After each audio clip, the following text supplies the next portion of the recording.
Welcome to Being the Head, the human cost of leading schools, real leaders, real talk, real moments. Hello and welcome to Ep.5. I'm Jacqui and LaMaitre. And I'm Jane McNally, and we're your co-hosts for Being the Head. This podcast is for anyone who's ever led a school and quietly wondered, how much more can I give? Because headship, as we both know, comes at a human cost. We've both lived it, and now we work alongside school leaders across the country who are carrying huge responsibilities, often with very little support. This podcast creates space for truth, connection, and practical help. It's time to talk openly about what it really means to be that head and how to survive it with your well-being and integrity intact. Episode 4, The Guilt Trap. Guilt, the shadow following every caring leader. Let's bring it into the light. And learn to lead without letting guilt steer the ship. So, headlines from the head. So, mental health toll on school leaders. Having looked at some of the statistics, we've got 65% of senior leaders in England reporting that their mental health was harmed in the past 12 months, with many feeling guilt about not coping or supporting staff adequately. 88% said their role disrupted sleep. 77% cited increased worry or stress. And 76% experienced negative effects on family life, all contributing triggers to feelings of guilt. Oh, I think this is massive, isn't it, Jane? And I was just trying to reflect about, how do you think stress morphs into guilt for leaders?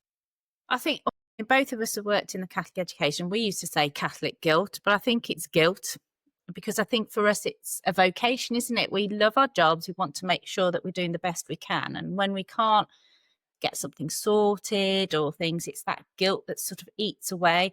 And I think it's really widespread amongst UK education leaders. And I think that's undermining people's sleep, well-being and personal relationships. I know that when I've got something sort of whirring in my head that's worrying all that guilt, it does have an impact on your personal life. And that often is tied to people's moral and emotional exhaustion, where they feel that you've got to sacrifice personal boundaries to uphold that duty. So not being able to go to your child's nativity play or having to stay later at work, which meant that you can't take your child to their ballet class or their football class. It's those little things that sort of eat away.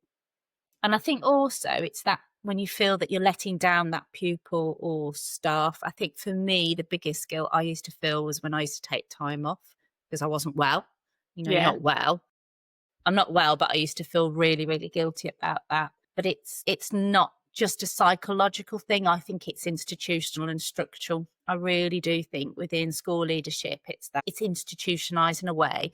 I mean, I was reading an article last week and Sir Michael Wilshaw, who was the former Ofsted chief and head teacher, he didn't use the word guilt explicitly, but he talked about how he conveyed in that sort of his comment, the moral weight that many of us school leaders carry.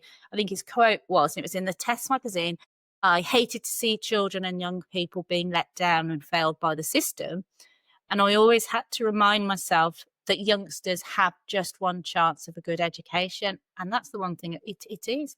That language reflects a real latent guilt and a sense of personal accountability when that system falls very short. I think that's actually trigger points as well, isn't it? For what really puts the pressure on it is the guilt, because it is right. Every child deserves the best. And that includes you giving your best. On the flip side, when you've worked for leaders that do things and you think they have no guilt, they've got that really licked, that just did not compute with my brain at all. It was, you work as hard as you possibly can at the expense of your health, your well-being, your family, your nearest and dearest, in order to get that. Because I think the bottom line is, what does success actually look like in a school for you? And when you didn't think that you were having that success for those children, that's what tipped you over the edge with your guilt, didn't it? Live part. Absolutely. I think it's also that sense of perfectionism as well. People want to get things perfect, and it's That's something that I had to learn and took a long time, and probably learnt the hard way, is you can't be a perfectionist. You can only do the very best you can. And you shouldn't really compare yourself to others or other schools or how they're doing, because every person has walked a very different journey to you. They've got other different, different triggers in their lives. And actually each school is very different and very unique and on their own journey. You shouldn't, you need to compare yourself against yourself, not against others. Unfortunately, we've got a system that doesn't do that, No, we don't. have That's what I'm we? saying. It's Yeah, institutionalized. yeah. So, Jacqui, I don't know, what cultural shifts do you think could cut those percentages and really sort of reduce that? I think it's about trusting. I think trust is a massive, when you start and work in trust, the word trust sometimes doesn't actually feel like how you're being told to work, because it's so structured in the way that you have to work. But I think it's ensuring that you've got that trust from all angles, that you can have your own autonomy. And I remember doing a course when I was very first became into leadership, and one of the things was about workload. And I think on our questionnaire that we've polled on LinkedIn, the biggest kind of barrier that people are saying is workload. I thought it would be something different, but it is actually workload that people are saying is what makes them feel more stressed in education, is that amount that they're carrying and that different things. But when I first became a head, one person said to me that something that really resonated: you as a head have got the most autonomy of your time. And I used to think I had got the most autonomy of my time. You actually haven't, because people want a piece of you. It's like taking a piece of pie, isn't it? They Yeah. want a bit more and a bit more. And unfortunately, your own guilt about what success looks like and how you do it, and being strong, setting boundaries, is really, really hard. And one of the things that I think people have made success out about talking about difficult conversations, I think we're not good at in education because we're not wired that way. So for us to put boundaries in place, we need guidance on that. And I remember as a head and exec head, it wasn't until somebody said, I remember being really, really ill one day, but I had to have somebody else say, you need to go home. You need to stop. How many times do you think our listeners could resonate with that? They would carry on and carry on until somebody's actually said to them, you need to stop. You don't need to be doing this now. You need to rest and recuperate. That's a massive thing to be doing yourself and saying, hang on a minute, I'm out. I mean, it took me a long time to say, I'm out. This is enough's enough now. It's a very powerful thing to do, but it's something that it doesn't come very easily. Because if you're not settled and relaxed and healthy in your own self, and I was very good at doing this for other people, absolutely brilliant at doing it for other people and saying you need to keep yourself fit and healthy and you need to do this and you need to do that. Of course you can leave early, and of course you can do that, and yes, you need that time to go and see your family and do all sorts of things, because family is the most important thing. But for myself, not good, because I was in that position where I had to achieve for those children. And society told me that. Society, the industry told me that, everything. So it's actually trying to normalize rest and recovery and say, actually, that's as equally as important to embed into policies and procedures than the day-to-day accountability issues that we have. So having that as well, if you've got people that understood that you're working for as well. But unfortunately, in order to get and succeed in education, for some bizarre reason, we have to be seen to be doing everything all of the time, don't we? Yeah, I mean, we talk about psychological safety for the children and the pupils and students that we serve, to enable them to be able to disclose and talk about how they feel to help them. But actually, how many of us have that psychological safety within the workplace for us, with our peers, where we can I mean, actually I'm very have, passionate about that. I'm very yeah, passionate yeah, about, I mean, I run a head teachers briefing, and I'm absolutely passionate about who comes on that head teachers briefing. For me, it is for head teachers. And I've had lots of people that have wanted to join who are not head teachers. local authority representations or consultants. That's not what it's about, because I want to create a safe space and face to face, because it's great doing this, wonderful Zoom and Teams and things like that. But you don't pick up on the visual cues that you would pick up on unless you're really, really looking. You can miss those visual cues and those different things that you pick up if you're face to face. So creating kind of peer groups, I think it is, really important, isn't it? Yeah. I mean, I think we've Really picked up on important. that before. It's just, but within an establishment, if you're in a trust, where have they got that psychological, is there that psychological safety, and how is it created, and who is there? Because, I don't think it's as common as perhaps we'd like it to be, maybe. Hmm. Yeah. I think you're that, having those honest conversations, because if you admit it, I mean, I know when I was quite ill, if you admit it, for me, it was a form of failure. I Yeah. failed because my body's given up. It's doing everything right, but just cortisone levels so high on fight or flight all the time with different things you're dealing with, and your body just goes no. But I didn't see it as something I could go through or work through. It was something that I had to achieve. I've got to get myself better because I've got to get back to work. Not I've got to get myself better for myself and for the pupils that I'm leading and my staff and my team. No, no, no, no. I've got to get back because I've got this, I've got that, I've got the other, I've got Ofsted. Blah, blah, blah. Yeah. So, it's a massive shift that I think we've started, but I think we're a long, long way off now, because policy and procedure has to affect it. And having a wellbeing champion, wellbeing needs to be a stick of rock through. It can't be, let's have a day off writing reports. I know that's not the case for a lot of people, but it's something that needs to be looked at all levels, doesn't it, really, to get that empathy and relationships, and make sure you have a balanced leadership Yeah. model. And clear communication of that, what it looks like, because I think for some, well-being is a tick box exercise. Yes, we've had a well-being thing, we've discussed it. No, it's more than that. It's more than just asking how somebody is. It's giving them other strategies, or saying, oh, well, they get free tea and coffee as part of that. That's their well-being. And they get 13 weeks holiday.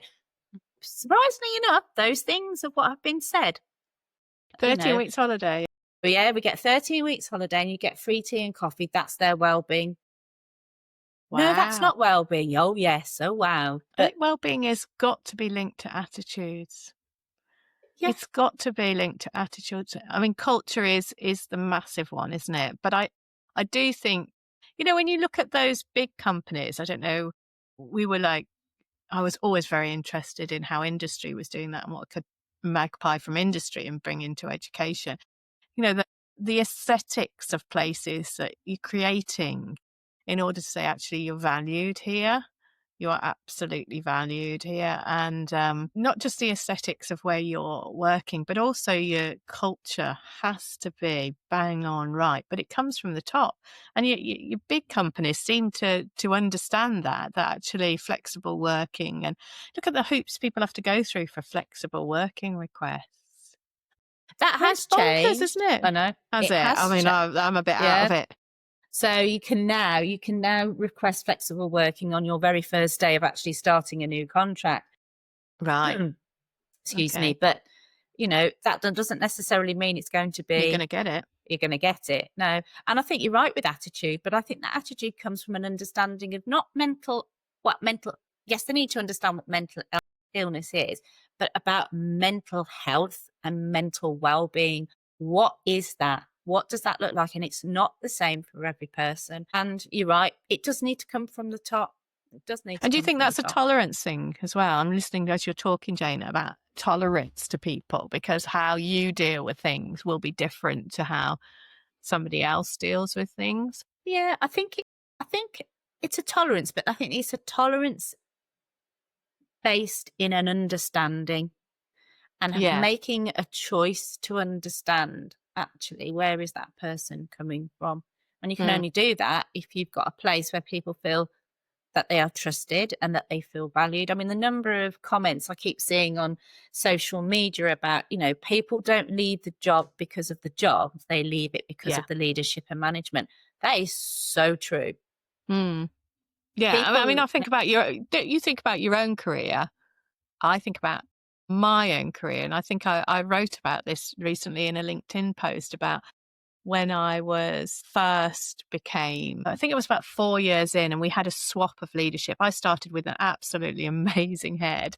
He was very old school, but he was brilliant. And he was so in tune with well-being and keeping his staff happy and all those sorts of things. And of course he retired, as they do, and we got an incoming head, and we all thought that we were going to get one person and we didn't got another person. Anyway, I'd my background was PE, so I'd done all the PE in the city, and we'd won this lovely award, and there was going to be a celebration at the local authority, and they were going to have tea, and could you bring 6 children to celebrate all the achievements you've made in the city? I know you can see you smiling, Jane, because you know this story. And I went in and I toddled in. I'd only been teaching like 3 years to this new head. And I said, oh, do you know what? I'd really like to go with the children to attend this award because it's a PE award and I'm the leader of PE and we've done all this. And, the hours that you spend kind of building up that area of your curriculum and everything. And she turned around and she said to me, well, I thought about taking you, Jacqui, but I'd like to keep the numbers down. And at that moment, I thought, I can't work for you. I mean, there were other things. There were a lot of other things I could write another book. But at that point, I thought, I can't do this anymore. I cannot do this. And I remember having to go to an interview over the other side of the city, which was, it could be 10 minutes or it could be 40 minutes. You know what the traffic's like. And she gave me something like 20 minutes to get to my interview. Wouldn't give me the time off to prep or anything like that. And that has always stuck with me as a leader. And so I've taken that through. And you take that, don't you? Take all these little nuggets of how you're treated into your leadership and you think, right, now when I get to that point, I know how I felt when I was treated like that. So I will never treat anybody else. The downside of that, Jane, is you don't think about yourself as a leader. You don't think, actually, I'm going to give myself time. I'm going to make sure that I finish at this time. I'm going to make sure that I don't sit on a Saturday morning writing policies and procedures while my child is doing X, Y, and Z. I can see heads. I can spot them in the areas when I was younger with young children. You can spot them because they're still working. The children are here, here, here, and here, and they're still working because they have to. So it's a massive thing that we still, I don't think, we're getting a bit better, but I don't think we're there yet. I really don't think we're there yet. I absolutely agree. So we are classroom crisis. The real challenge is from the front line. Okay, so Jacqui, can you recall a time when guilt steered your leadership then, and how did that guilt manifest? Well, I think that has to be when you start supporting or you're leading more than one school. It's an absolute nightmare. I think my worst 2 jobs were exec head and CEO. I just have to be honest with that. It was really, really challenging. And the challenging part is because there's only one of you. And you are expected, and this is me, how I saw it, and the guilt, I was expected to be in 3 places at once, or even 5 or 7 places at once. And there isn't enough hours in the day. And also my schools weren't close. So they weren't like some exec heads have got sort of 5 or 10 minutes. Mine were 45 minutes across. And I remember Ofsted turning up and saying, yeah, we're going to Ofsted you all your schools at the same time, Jacqui. And I said, well, how am I going to do that? How am I going to do that? Because I want to be supporting each of those schools at that time. And I remember him saying to me, yeah, we're just going to watch and see how you cope with that one. That's great. Nice. So how I'm going to do 3 schools all at the same time. But I think that was also manifested by the expectations of people above me. as to what they saw that what I should be doing. And I wasn't strong enough, I don't think, to say, actually, the best place for me at this point is there. And to be fair, the Ofsted inspector said that. You will know the best place to be. You will know as a leader. And so it's having that ownership, isn't it? To not have that guilt that actually I should be there or I should be doing that. I mean, when you've got 3 schools, 3 church schools, and June, as we all know, is the best month of the year to be an exec head, because not only do you work how many hours, 14 hours a day in the week, but then you've got First Holy Communions and confirmations and governors meetings. You know, you could be working a phenomenal amount of hours because you have to be seen. I mean, how many confirmations and First Holy Communions do I do one year in June? Every single Saturday night in June, every single Sunday. So I was working in the month of June every single day, and you are on burnout there. You cannot. But nobody said to me, do you know what, Jacqui? You don't actually need, but you have to be there. And I think there is an expectation, and that is the problem. There is an expectation that you have to do that rather than a trust thing. I think it goes back to trust. It does, but I think it's an expectation from parents as well, and a lack of understanding of actually, no, you're not just, exec head of this school. You've got 2 other schools or 3 or 4 other schools. And, it's like, well, where is she? Why is she not here? And it's that like you say, it's expectation, but it's also that external perception of what will parents think if I'm not there, because they don't understand. Yet some of those heads that I've worked with, that wouldn't have even hit them. Like the one that used to say, I like to be gone at 2:30 because the parents stopped me. It wouldn't hit them at all.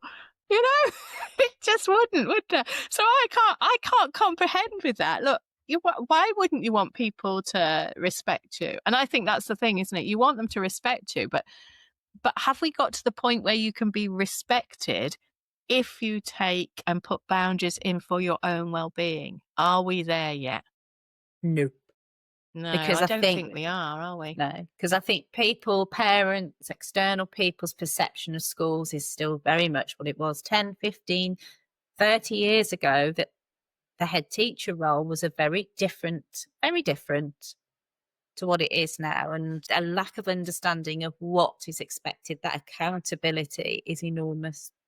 Yeah. You always hear, oh gosh, if anything goes wrong, you're accountable because it's your name on getting information about schools. That's your name, so you're accountable. And it's like, oh gosh. Yeah. So Jane, you're closer to kind of leadership than I. I've done it, and I'm really out of it now. So as in that respect, but how did you decide what must give when everything else is urgent? What was on your list? I really struggled with this, and I think I still do, because it's still that guilt that drives and steers me, and I have to be very, very mindful. But I think when you really sort of put in that corner, I think it's making sure you remind yourself everything that's on your list does not have to be done now. It's not urgent. So you need to take a breath and step back and say, okay, what of these things that absolutely have to be done? Which of these are urgent things? And if I don't do them, what will there still be consequences in a few months' time? So I think it's really sort of learning to prioritize and know that not everything is urgent. And I think learning the art of delegation, being able to say, okay, I can do this. Because a lot of us have deputy heads or assistant heads. Yes, I know they work. I know lots of them are also teaching majority of the time if you're in a small school. But actually, they're paid on leadership to take on some of that leadership responsibility. So be really mindful of what you can delegate to them and make sure that you give them the time to do it, because it's not like offloading your monkey onto somebody else, because that's not about it. But it's actually, what is it that you've got to do? What is it within your responsibility? And if it's something else, then that's theirs. That's their responsibility to do it. So it's, if it's not yours, put it down, give it to them. And prioritize by purpose, not pace. I've learned the hard way that if you do things quickly to get everything done on your list, I guarantee you won't be doing it to the standard that you want, and you will drop a clanger. And the number of clangers and things I've dropped is ridiculous. Think about, what is it that I need to do, and do it with purpose, not pace. And have your non-negotiables. So we all know that safeguarding and legal compliance and health and well-being of others and your own are absolutely non-negotiable. So make sure you have your non-negotiable list. People talk about what you're willing to fail at, what you're willing to fail at for now. So it's again removing that perfection, that feeling of having to get everything right. And actually, there is going to be things that you're going to fail at. There are things as to what you call a strategic fail, and you're going to let things slip temporarily. So it might be, okay, you've been focusing on, say, maths, because you know that's an area that you've needed to sort of develop the quality of education in the school. But actually, your phonics results have just come back and they're below national. Okay, so what do you need to do? Well, keep maths going because you can see that that's making progress. But now you need to focus on the phonics, not the results itself, but actually, if your teachers aren't teaching the children to read, to decode, then actually that's going to have a long-lasting impact on the children. They're not going to have the skills that they need for the next stage. So there's a lot. And then if you're really stuck, go to somebody that you trust and use them as a sounding board. And remember, you can't lead when you're tired. When you're tired, when you're exhausted, you are not going to be making the best decisions you can. So slowing down is not a weakness, and rest is essential. It is absolutely essential, not just to survive, but actually to thrive as a leader. I think that's absolutely slowing down, not being seen as a weakness, or taking time for yourself is absolutely key, isn't it? Not letting that being seen as a weakness, but seeing that as something that you use as a strategy. Definitely. Yeah. I mean, and if you model it as a leader, then when you ask your staff to do it, they're not going to think there's an ulterior motive behind it because they've seen you do it yourself. Yeah. It's like, not do as what's the phrase? Don't do as I do, but do as I say. You've got to model it. You have to model it for children. It's the same for adults. If you don't model it, then they're just going to think it's just lip service. Definitely. Okay, so if I only knew the wisdom we wish we had sooner. Okay, Jacqui, so what internal sort of voice conversation do you have with yourself that helps you drop those impossible standards, that perfectionism? Do you know what? I was always finding a better way to do things. And I met with a head recently that I hadn't seen for sort of 15 years. And I'd mentored him, and I can't, I've done quite a lot, so I couldn't remember this. And he said, I will never forget you coming and telling me to do this one thing. He said, remember you getting quite cross with me that I was doing something and you suggesting something. It was going to cost my school, but it was going to save my sanity. I remember he said to me, you said, just buy the package, just buy it. Don't do it. It's going to cost your school, but it'll save your sanity. Just do it. And it was something around safeguarding training or something that was an online that used to do it for us, which was really simple. They just had to log on and click it. Otherwise, he was sitting there planning these sessions, planning them in and doing all these different things. And for me, that was a kind of like, first time I became a head, somebody said to me, don't do any questionnaires because they'll take up your time and won't raise standards for your children. And that was some strategy that I used all the way through, where I used to sit there and think, is this what I'm doing now? Is it actually going to raise standards for my children? And if I couldn't hand on heart say it, then I would prioritize what was going to make a difference. But I always used to look for different, that's my personality is a blue sky thinker. I look to the future rather than the past. So I'm always constantly looking, well, what's new, what's coming out, is going to save me and actually make a difference to my children. So that's would be my tip, was find something that is actually going to make the difference, but will help you. So if it's delegating, it's delegating. But for me, it was going out there, finding something that would do the job without losing the integrity and also the respect, but also saving me a lot of times. So impossible standards. If it wasn't going to raise standards for my children, just didn't do it. Just didn't do it, Jane. Yeah. So ask Yeah. the heads then your questions. So we've had a question. And the question is, and it's really pertinent, and I get quite a lot of these sorts of things. Shouldn't leaders always put others first? Jane, what do you think? Ooh. Oh, gosh. Oh, gosh, I don't know how to answer this one. That's a really shouldn't leaders always put others first? Yes and no. Well, good answer. Good answer. Yes and no. Yes, you need to put others first, but not at the expense of yourself. I think is keep it a key. I'm going to keep it short. Yes, you need to think about others, but not at the expense of yourself. Because if you're not in a good place, you're not going to make those good decisions. Yeah, definitely. You've got to do it as well, haven't you? You've got to model Yeah. it. We've just Yeah. talked about that. If you don't model it, yeah. Nobody else will. Nobody else will. Right. Moment of mindfulness. So this one, it's letting go of guilt. So what I'm going to do is, if you've got a few moments, either do it now or you can save this and come back to it later. But we're just going to take a moment together and we're going to pause to breathe and to gently release some of the weight you might be carrying. So wherever you are right now, let your shoulders soften, let your jaw relax, and feel your feet firmly on the ground beneath you. And take a slow breath in through your nose. Hold it gently and breathe out through your mouth as if you're blowing a candle. I'm going to do that again. So breathe in,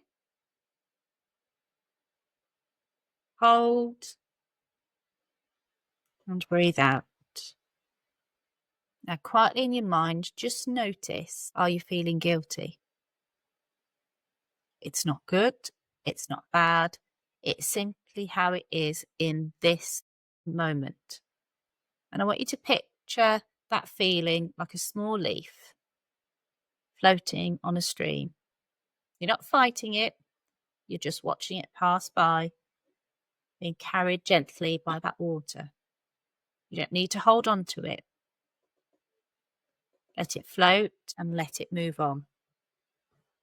Now, I want you to bring these words, these affirmations to your mind. I'm doing my best with what I have. I cannot do everything, but what I do matters.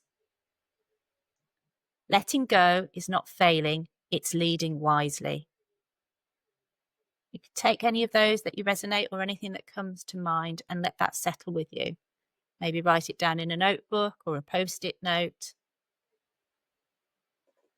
and just have it there for you to come back with. Notice how your breath feels now. It might be a little slower, it might be a little softer. But as you breathe out, imagine that weight of guilt, imagine that weight of is leaving with your breath and you're pushing it back out.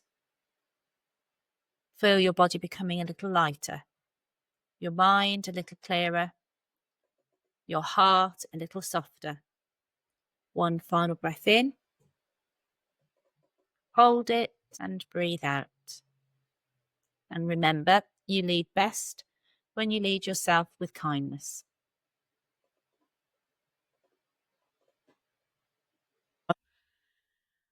Thank you, Jane. I think that's such a helpful reminder, especially in this profession, when so many of us carry far more than people realise. If you're listening and still feeling a pull of guilt, just remember this.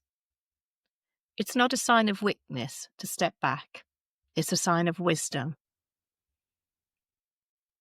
Okay, so Jacqui, what boundary protecting calendar block, that's a bit of a mouthful really, isn't it, are you guarding this week? I always put time aside for, and it's difficult, for exercise and well-being. So I always do once a week some sort of sound healing and meditation, big block. I haven't got into the habit of doing it every day, but I make sure that, and that's my hardest one to try and stick to because it's an afternoon, and it's at 2 o'clock on an afternoon. And I always think, I can't do that. I've got to get back to work. I can't do that. I'm going to cancel it. I'm going to cancel it. And every week I don't cancel it. I make sure I block it out and I go for sound healing and I do cold water as well. And that is my non-negotiable in a week. I will not ever change the fact that I do those two things in a week. So for me, it's physical. It's physical, but it's also mental relaxation. So what about you, Jane? Me, the one thing I do protect is I go to yoga of an evening sessions, and then I do a Saturday session in the morning, and I go to those irrespective of what's going on. I have learnt to stick to those even when it's cold and dark and rainy in the middle of winter. I need to go to those because that's what really keeps me grounded and really lifts and gives me an hour where I'm just focusing on not wobbling, not falling over, breathing deeply, not looking like a weeble on a thing. Do you know, I don't know many people who know what weebles are. No, We know what weebles are. I know what it is. That's showing our age. But, because I'm focusing on something that's so far out of what I do on a day-to-day basis, it just gives my brain and my body and my psyche an hour's break.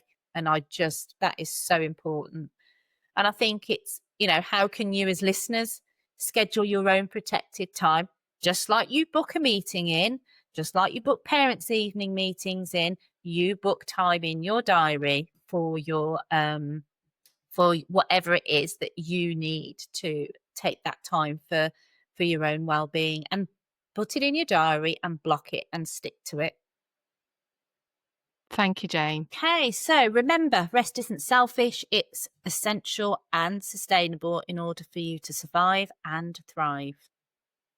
And remember, here are some key resources you might want to keep close. Education Support Helpline, 08000 562 561. There's the Heads Up Network. There's the DFE, School Leader Wellbeing Charter, and Supervision for School Leaders. If this episode has helped, please share it with your colleagues and subscribe for more conversations about what it really means to be ahead. Thanks for joining us on Being the Head, the human cost of leading schools. We see you, we stand with you, and we'll see you next time. Goodbye. Goodbye.